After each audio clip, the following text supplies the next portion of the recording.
मुख्यमंत्री नायब सिंह सैनी की अध्यक्षता में हुई मंत्रिमंडल की बैठक में कई अहम फैसले लिए गए। बैठक में हरियाणा दिव्यांग पेंशन नियम में संशोधन को मंजूरी प्रदान दी गई है और इस फैसले से हरियाणा में 10 और श्रेणियों के दिव्यांगजनों को मासिक पेंशन में लाभ होगा और 32,000 दिव्यांगजन लाभान्वित होंगे। हरियाणा बाबा श्री खाटू श्याम चुलकाना धाम पूजा स्थल बोर्ड बनाने को भी मंजूरी दी गई। हरियाणा को प्रदूषण मुक्त करने के लिए हरियाणा क्लीन एयर प्रोजेक्ट की डीपीआर को भी मंजूरी दी गई और इस योजना के तहत वर्ष 2030 तक हरियाणा को प्रदूषण मुक्त राज्य बनाने का लक्ष्य रखा गया। हरियाणा के लोक निर्माण एवं जन स्वास्थ्य मंत्री रणबीर गंगवा ने बताया कि बैठक में 9 एजेंडे को मंजूरी दी गई। मंत्रिमंडल की बैठक में क्या अहम फैसले लिए गए, इस बारे में हरियाणा के लोक निर्माण एवं जन स्वास्थ्य मंत्री रणबीर गंगवा से खास बातचीत की हमारे एसोसिएट एडिटर अनिल कुमार ने।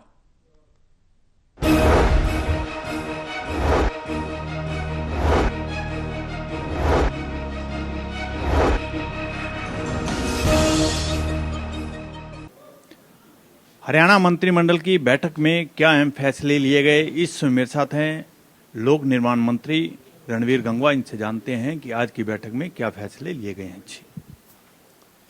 आज की कैबिनेट की बैठक के अंदर टोटल 9 एजेंडे रखे गए थे जिनको पास किया गया है, जिसमें अलग अलग एजेंडे थे वैसे डिपार्टमेंट वाइज। जैसे एक तो सिविल परीक्षा का है, न्यायिक सिविल परीक्षा का, जो कोर्ट के अधीन ही उसको रहना चाहिए एचपीएससी की बजाय।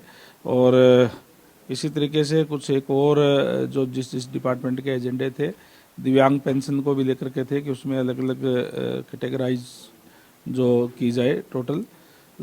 तो टोटल 9 एजेंडे हैं जो आज की इस मीटिंग के अंदर पास किए गए हैं। गंगवा जी, अगर आपके विभाग की बात की जाए तो 100 दिन के कार्यकाल में आपके विभाग ने क्या कार्य किए हैं? हमारे विभाग के जो है, हमने जैसे मैंने चार्ज संभाला, एक तो पब्लिक हेल्थ और B&R का दोनों का है, और दोनों में ही मैंने अधिकारियों को मीटिंग लेते ही कहा था कि हमें क्वालिटी का काम हमें चाहिए।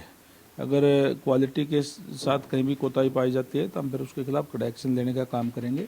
हमने जैसे आपको पता है कि B&R के अंदर टोटल 30,152 किलोमीटर रोड हम जो है हमारे पास है, जो अभी 14,000 से ऊपर तो लगभग जो है किलोमीटर जो रोड है वो भी गारंटी पीरियड के अंदर है।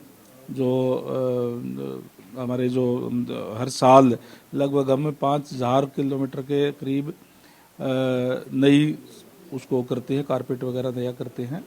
और इस तरीके से रूटीन में लगातार हम अगली उसका करते हैं। जहाँ जहाँ ज़्यादा टूटी उसका पैच वर्क करने का काम करते हैं। साथ ही जिस तरीके से आपको पता है कि अभी फोग का टाइम है, इसमें हमने बड़े स्तर के ऊपर जो वाइट पट्टी लगाने का काम किया है ताकि एक्सीडेंट जो है वो कम हो या ना हो, उससे बचाव हो सके।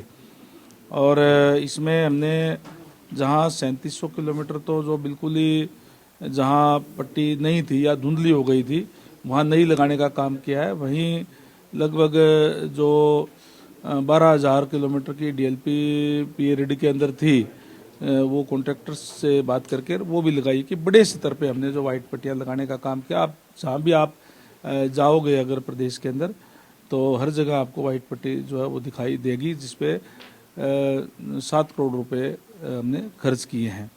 इसी तरीके से चाहे वो हमारा जो पब्लिक हेल्थ का है, हमने जल जीवन मिशन के तहत जो गाँव के अंदर पाइपलाइनें बिछाने का काम किया। अमृत 2 के अंदर जो हमने जो पहले ही ऑलरेडी जो हमारा काम चला हुआ है अमृत योजना के तहत, जो शहरी क्षेत्र के अंदर चाहे वो वाटर वर्क्स बनाने की बात है, चाहे बूस्टिंग स्टेशन बनाने की बात है, चाहे नई पाइपलाइन बिछाने की बात है, और भी जो रह गई है वो भी हम पाइपलाइनें बिछा करके जो हमारे आदरणीय देश के यशस्वी प्रधानमंत्री जी का जो नारा है, हर घर में नल और नल में स्वच्छ जल, उसको साकार करने का काम कर रहे हैं।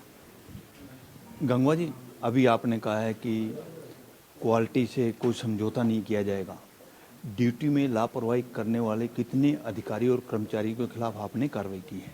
हमने पहले भी जो अधिकारी उसके अंदर जो जहाँ कोताही हुई है या क्वालिटी डाउन हुई है, वहाँ हमने अधिकारियों के खिलाफ भी एक्शन लिया है। और साथ में एजेंसीज जो है उसके खिलाफ भी हमने एक्शन लिया, जो काम करने वाली एजेंसी है।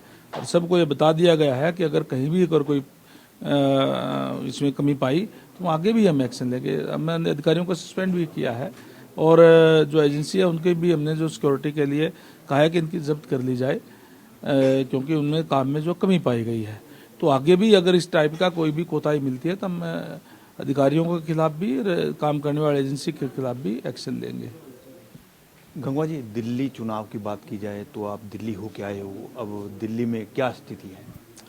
निश्चित तौर पर भारतीय जनता पार्टी की सरकार दिल्ली के अंदर भी बनने जा रही है, क्योंकि दिल्ली के अंदर आम आदमी पार्टी की सरकार पिछले लगातार वो चल रही है और आम आदमी पार्टी का जो गठन हुआ था वो कांग्रेस के जो करप्शन को लेकर के, घोटालों को लेकर के हुआ था। और लोकसभा चुनाव के अंदर आम आदमी पार्टी ने उसी कांग्रेस के साथ हाथ मिलाने का काम किया और आज आम आदमी पार्टी के जो सुप्रीमो हैं उनके ऊपर भी करप्शन के आरोप है, बेल पे है वो। इसी तरीके से उनके मंत्रिमंडल के अनेक जो लोग हैं उनके ऊपर भी करप्शन के आरोप है। इसलिए आज दिल्ली के लोग अपने आप को ठगा सा महसूस कर रहे हैं। दिल्ली के जागरूक मतदाता है और वो इस बार डबल इंजन की सरकार बनाएंगे। भारतीय जनता पार्टी की सरकार निश्चित तौर पर वो बढ़ाएंगे। ये थे मेरे साथ लोक निर्माण मंत्री रणवीर गंगवा। इन्होंने बताया कि मंत्रिमंडल की बैठक में आज क्या फैसले लिए गए हैं। Anil Kumar, total news, Chandigarh.